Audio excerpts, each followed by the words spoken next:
नमस्कार दोस्तों, स्वागत आप सभी का आपके अपने YouTube channel online study with DK में। और आज हम आपके लिए लेकर आए हैं पर्यावरण अध्ययन से संबंधित 30 अति महत्वपूर्ण प्रश्न। जी हाँ दोस्तों, ये क्वेश्चन आपको आने वाले सीटेट, यूपीटेट और किसी भी और टेट एग्जाम की यदि तैयारी आप निश्चित रूप से कर रहे हैं तो ये प्रश्न आपके लिए काफ़ी उपयोगी साबित होंगे। तो चलिए और बढ़ते हैं और देखते हैं आज के हमारे पर्यावरण अध्ययन से संबंधित 30 अति महत्वपूर्ण प्रश्न। तो बढ़ते हैं फर्स्ट क्वेश्चन की ओर, देखते हैं फर्स्ट क्वेश्चन इसमें क्या है। तो फर्स्ट क्वेश्चन हमारा यहाँ पर आता है, जब हम सांस लेते समय वायु अंदर लेते हैं तो ऑक्सीजन के साथ में नाइट्रोजन भी अंदर जाती है और इस नाइट्रोजन का क्या होता है। तो निश्चित रूप से ये ऑक्सीजन के साथ कोशिकाओं में भ्रमण करती है, या श्वास छोड़ते समय कार्बन डाइऑक्साइड के साथ बाहर आ जाती है, या फिर केवल नासिका कोशिकाओं के द्वारा अवशोषित हो जाती है, या फिर डी है, कोशिकाओं में नाइट्रोजन का सांद्रण पहले से इतना अधिक है कि यह अवशोषित नहीं होती है। तो यहाँ पर कौन सा विकल्प हमारा उत्तर बनेगा? तो यहाँ पर हमारा उत्तर बनता है कि श्वास छोड़ते समय कार्बन डाइऑक्साइड के साथ में ये बाहर आ जाती है, और बी वाला जो विकल्प होगा इसके लिए सही होगा। चलिए आगे बढ़ते हैं, अगले क्वेश्चन की बात करते हैं। वायुमंडल में कार्बन डाइऑक्साइड की मात्रा में वृद्धि से क्या नहीं होगा? तो यहाँ पर हमें देखना है जो नहीं होगा वो, क्योंकि क्या होगा ये तो हम बहुत बार जान चुके हैं, पर कभी कभी क्वेश्चन को इस प्रकार से रखा जाता है ताकि हम जल्दबाजी में गलत उत्तर टिक कर दें। तो यहाँ पर बात करें, पर्यावरण में अधिक ऊष्मा को रोका जा सकता है, अधिक ऊष्मा को रोका जा सकता है। और बी यहाँ पर पौधों में प्रकाश संश्लेषण की वृद्धि होगी, वैश्विक ऊष्मन होगा, या फिर मरुस्थलीय पादपों की प्रचुरता होगी। तो यहाँ पर हम कह सकते हैं कि वायुमंडल में कार्बन डाइऑक्साइड की मात्रा से क्या नहीं होगा। तो जो नहीं होगा वो हमें इसमें देखना है। तो यहाँ पर हमारा जो उत्तर होगा वो होगा मरुस्थलीय पादपों की प्रचुरता। ऑप्शन डी इसके लिए होगा उत्तर। चलिए आगे बात करते हैं। ऑक्सीजन मुख्यतः किसके द्वारा वायुमंडल में वापस आती है? जीवाश्म ईंधन के जलने से, श्वसन से, प्रकाश संश्लेषण से, या फिर कवक से। तो यदि हम यहाँ पर चारों विकल्प को देखते हैं तो यहाँ पर बात की जा रही है ऑक्सीजन की, और ये वापस वायुमंडल में कैसे आती है। तो निश्चित रूप से जो पौधे होते हैं प्रकाश संश्लेषण करते हैं और ऑक्सीजन को ये वायुमंडल में मुक्त करते हैं। तो यहाँ पर विकल्प सी जो होगा इसके लिए सही उत्तर होगा प्रकाश संश्लेषण, जिसके माध्यम से ऑक्सीजन पुनः वायुमंडल में आती है। अगला क्वेश्चन आता है यहाँ पर, नाइट्रोजन स्थिरीकरण करने वाले जीवाणु का नाम यहाँ पर हमें पहचानना है, स्यूडोमोनास, नाइट्रोसोमोनास, या फिर राइजोबियम, और डी है इनमें से कोई नहीं। तो यहाँ पर नाइट्रोजन स्थिरीकरण करने वाले जीवाणु का नाम जो होगा वो होगा विकल्प सी, राइजोबियम, जो कि एक नाइट्रोजन स्थिरीकारक जीवाणु होता है जो दलहनी पौधों की जड़ों में पाया जाता है, और वायुमंडल की जो नाइट्रोजन होती है उसे नाइट्राइट में ये परिवर्तित करके पौधों को उपलब्ध कराता है। अगला क्वेश्चन आता है यहाँ पर, मृदा में खनिज का मुख्य स्रोत कौन सा है? तो यहाँ पर मृदा के अंदर, मिट्टी के अंदर जो खनिज का मुख्य स्रोत कौन सा है? तो जनक सेल जिससे मृदा बनती है, पादप, जंतु, जीवाणु। तो यहाँ पर किसे हम कह सकते हैं? तो निश्चित रूप से जो मिट्टी होती है वो बनती है सेलों के माध्यम से, और जनक सेल जिससे मृदा बनती है, निश्चित रूप से मिट्टी के अंदर खनिज भी उसी के माध्यम से मिलते हैं, और कुछ खनिज जो हैं वो खनिज चक्र के माध्यम से भी मृदा के अंदर पहुंच जाते हैं। तो यहाँ पर हम कह सकते हैं कि जनक सेल, यानी कि उसमें नेचुरल रूप से, प्राकृतिक रूप से जनक सेल जिससे मृदा बनेगी उसी के माध्यम से ये यहाँ पर पहुँचते हैं। तो विकल्प ए इसके लिए हो जाता है यहाँ पर उत्तर। चलिए अगला क्वेश्चन आता है, जैवमंडल के जैविक घटक का निर्माण जिसके द्वारा नहीं होता है उसे हमें यहाँ पर पहचानना है। तो जैविक घटक यानी कि जो जिनमें जीवन होता है या फिर जो जीवों के रूप में होते हैं। तो यहाँ पर यदि हम बात करें उत्पादक, उपभोक्ता, अपघटक वायु की, तो उत्पादक जो है ये निश्चित रूप से एक जैविक घटक है, उपभोक्ता भी और अपघटक भी। तो यहाँ पर जो जैविक घटक के अंतर्गत नहीं आता है वो होगा विकल्प डी, वायु, क्योंकि वायु, जल, प्रकाश, इसी के साथ में मृदा, ये सभी जो होते हैं ये पर्यावरण के अजैविक घटक के अंतर्गत आते हैं। अगले क्वेश्चन की बात करें, अगला क्वेश्चन आता है यहाँ पर, ठंडे मौसम में कम दृश्यता का कारण क्या हो सकता है? तो ठंडे मौसम में कम दृश्यता का कारण जीवाश्म ईंधन का निर्माण, या फिर बिना दहन हुए कार्बन कण, वायु में निलंबित हाइड्रोजन, और सी है पर्याप्त विद्युत आपूर्ति में कमी, और डी है उपरोक्त में से कोई नहीं। तो यदि हम बात करें ठंडे मौसम यानी कि सर्दी के मौसम में जो कम दृश्यता होती है उसका कारण क्या हो सकता है, तो यहाँ पर बिना दहन हुए कार्बन के जो कण होते हैं ये वायु में निलंबित हाइड्रोकार्बन होते हैं, जिनके कारण जो होता है फॉग का निर्माण होता है। तो यहाँ पर बी विकल्प जो होगा इसके लिए ये सही होगा। चलिए आगे बढ़ जाते हैं अगले क्वेश्चन की ओर, और अगला क्वेश्चन आता है यहाँ पर वनस्पति रहित मृदा पर जब वर्षा होती है तो क्या होगा। तो निश्चित रूप से ऐसी मृदा जहाँ पर वनस्पति यदि नहीं है तो वहाँ पर वर्षा होगी तो क्या हो सकता है, वर्षा का जल मृदा के भीतर भली बातें रिस जाता है, वर्षा का जल मृदा की सतह को हानि पहुंचाता है, या फिर वर्षा का जल मृदा की उर्वरकता को बढ़ाता है, और डी है वर्षा का जल मृदा में कोई परिवर्तन नहीं करता। तो निश्चित रूप से जहां पर मृदा, जहां वनस्पति नहीं होगी तो वहां पर वर्षा का जो जल है वो मृदा की सतह को हानि पहुंचाएगा, क्योंकि उससे मृदा जो होगी उसका अपघटन होगा, वो बहकर पानी के साथ में उसके कण जो हैं वो जाएंगे। तो इस प्रकार से निश्चित रूप से बी विकल्प होगा इसके लिए सही। चलिए अगला क्वेश्चन आता है यहाँ पर खरपतवार फसलों को निम्नलिखित में से किस प्रकार से प्रभावित करते हैं। तो जो खरपतवार होते हैं, तो पहले तो आपको ये समझ में आना चाहिए कि खरपतवार होते क्या है। तो फसल जो, जैसे मान लीजिए कि हमने गेहूं, सोयाबीन, मक्का या कोई भी फसल जो है अनाज के रूप में हम उस फसल को उगा रहे हैं, तो उस फसल के साथ साथ खेत में जो दूसरे कुछ पौधे जो होते हैं जो हमारे लिए अवांछनीय होते हैं, जिनकी हमें कोई आवश्यकता नहीं होती, घास है या जो अफसली पौधे हैं जिनसे जो फसल के रूप में कोई लाभ जिनसे नहीं है हमें, तो ऐसे घास वगैरह जो होती है उन्हीं को हम कहते हैं खरपतवार। अब ये फसल को कैसे प्रभावित कर देते हैं, तो निश्चित रूप से ये वृद्धि करने से पहले खेत में पादप को नष्ट करके, या फिर पादप की वृद्धि को प्रभावित करके, या फिर पादप के अन्य संसाधनों में प्रतियोगिता के कारण पोषक पदार्थों की उपलब्धता में कमी करके, और डी है यहाँ पर उपरोक्त सभी। तो यहाँ पर हम कह सकते हैं कि निश्चित रूप से ये जो खरपतवार होते हैं, जब ये फसली पौधों के साथ साथ उग आते हैं, जो घास वगैरह होती है, तो ये क्या करते हैं कि मिट्टी और पादप के लिए जो अन्य संसाधन हैं, मृदा है, जल है, पोषक खनिज है, इन सभी में ये प्रतियोगिता के कारण पोषक पदार्थों की उपलब्धता में कमी कर देते हैं, क्योंकि ये मिट्टी से पोषक तत्वों को ये खींच लेते हैं खरपतवार, और पौधा जो होता है उसको ठीक से नहीं मिल पाता है। इस प्रकार से ये ज़्यादा ग्रोथ कर जाते हैं और फसल जो होती है वो कमज़ोर रह जाती है। तो विकल्प सी जो होगा इसके लिए सही होगा। अगला क्वेश्चन आता है यहाँ पर हमारा, मधुमक्खी की निम्नलिखित जातियों में कौन सी स्पीसीज इटली की है। तो यहाँ पर मधुमक्खियों की कुछ प्रजाति दे रखी है, और जिनमें से हम पहचानना यहाँ पर इटली की कौन सी, तो Apis dorsata, Apis florea, Apis cerana indica और एपिस मेलिफेरा। तो यहाँ पर यदि हम देखें तो डी वाला जो विकल्प होगा एपिस मेलिफेरा, ये इटली की प्रजाति है। चलिए अगला क्वेश्चन आता है, ऊपरी मृदा में निम्नलिखित में से विद्यमान होता है।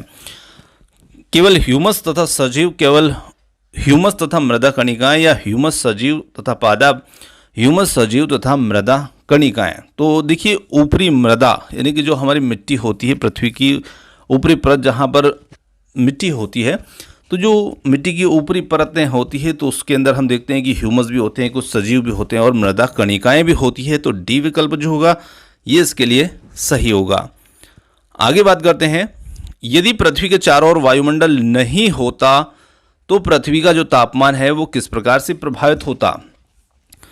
पृथ्वी का तापमान बढ़ता या फिर घटता, या फिर दिन के समय बढ़ता और रात के समय घटता, और डी है अप्रभावित रहता।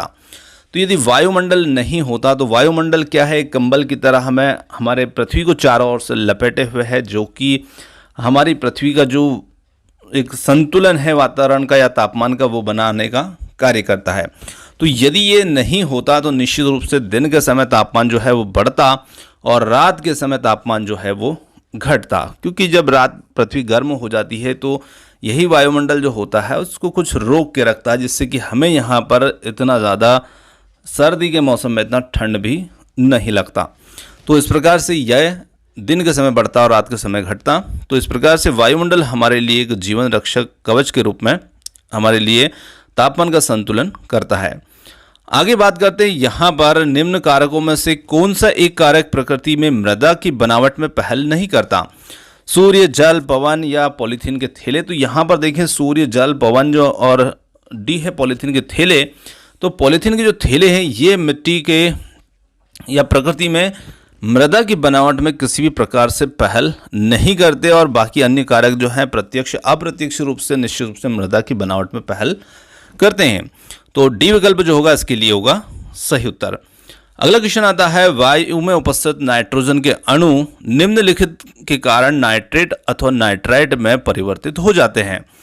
तो ये मृदा में पाए जाने वाले नाइट्रोजन स्थिरीकारक जीवाणु की जैविक प्रक्रिया के द्वारा होता है, या फिर मृदा में पाई जाने वाली कार्बन स्थिरीकारक की जैविक क्रिया के द्वारा, या नाइट्रोजन यौगिक बनाने वाले किसी उद्योग के द्वारा, या फिर उन पौधों के द्वारा जिन्हें खेत में अनाज फसलों के लिए उगाया जाता है। तो यहाँ पर हम कह सकते हैं कि वायु में उपस्थित जो नाइट्रोजन के अणु होते हैं वो नाइट्रेट और नाइट्राइट में कब परिवर्तित होते हैं। तो निश्चित रूप से हमने देखा था कि नाइट्रोजन स्थिरीकारक जीवाणु जो होते हैं वही ये कार्य करते हैं और उन्हीं की प्रक्रिया के द्वारा ये नाइट्रोजन नाइट्रेट नाइट्राइट में परिवर्तित होती है, और पहला विकल्प होगा इसके लिए बिल्कुल सही। आगे देखते हैं अगले क्वेश्चन को। निम्नलिखित में से कौन सी ग्रीन हाउस गैस नहीं है। तो यहां पर पहचानना है ग्रीन हाउस गैस जो नहीं है। तो यहां पर methane, carbon dioxide, carbon monoxide और अमोनिया।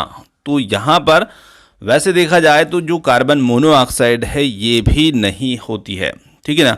तो कार्बन जो ग्रीन हाउस गैस है यहाँ पर दो विकल्प ऐसे बन गए हैं। तो यहाँ पर आप समझ लीजिएगा कि कार्बन डाइऑक्साइड है और इसी के साथ में यहाँ पर मान लीजिए थर्ड विकल्प में जलवाष्प, क्योंकि इसे आप मिसप्रिंट समझ सकते हैं, ये गलती से यहाँ पर ऐसा लिखा गया है, ठीक है।